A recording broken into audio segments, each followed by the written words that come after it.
নমস্কার বন্ধুরা, মন্টিস কিচেনে আপনাদের স্বাগত।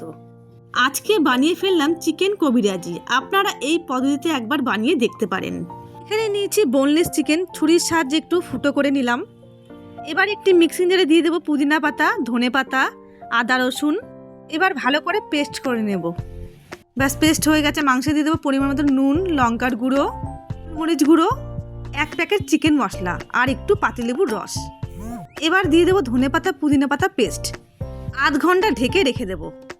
এবার একটি বাটির মধ্যে নিয়ে নেবো 4টে ডিম, পরিমাণ মতো নুন আর কর্নফ্লাওয়ার 2 চামচ গুলে রেখে দেবো। এবার আধ ঘন্টা বাদে চলে এসেছি। আরেকটা প্লেটের মধ্যে 2 চামচ কর্নফ্লাওয়ার নিয়ে একটু জল দিয়ে গুলে নেব। মাংসের টুকরোকে বিস্কুট গুঁড়োর মধ্যে লাগিয়ে কর্নফ্লাওয়ারের মধ্যে দিয়ে আবার একবার বিস্কুটের গুঁড়োর মধ্যে লাগিয়ে নেব। হয়ে গেছে। আমি আরেকটা দেখিয়ে দিচ্ছি, দেখুন কেরম করে করেছি। আপনারা কিন্তু এই রকমভাবে চিকেন কাটলেটও বানাতে পারেন। প্রত্যেক কটা হয়ে গেছে। এবার দিয়ে দিচ্ছি রিফাইন অয়েল। এবার একটা একটা করে ভেজে নেব।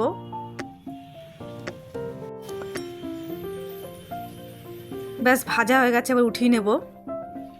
এবার ওই তেলের মধ্যে দিয়ে দেবো ডিমের ব্যাটারটা, হাত দিয়ে লম্বা লম্বা করে। দেখুন কেরম করে করছি আমি। দিয়ে দেবো একটা চিকেন কাটলেট। এবার ভালো করে মুড়িয়ে নেব। অবশ্যই ঘরে একবার ট্রাই করে দেখবেন এই পদ্ধতিতে। যেরকম নরম, খেতে এত সুন্দর। আমি একটা ভেঙে দেখাচ্ছি, দেখুন কত সুন্দর হয়েছে।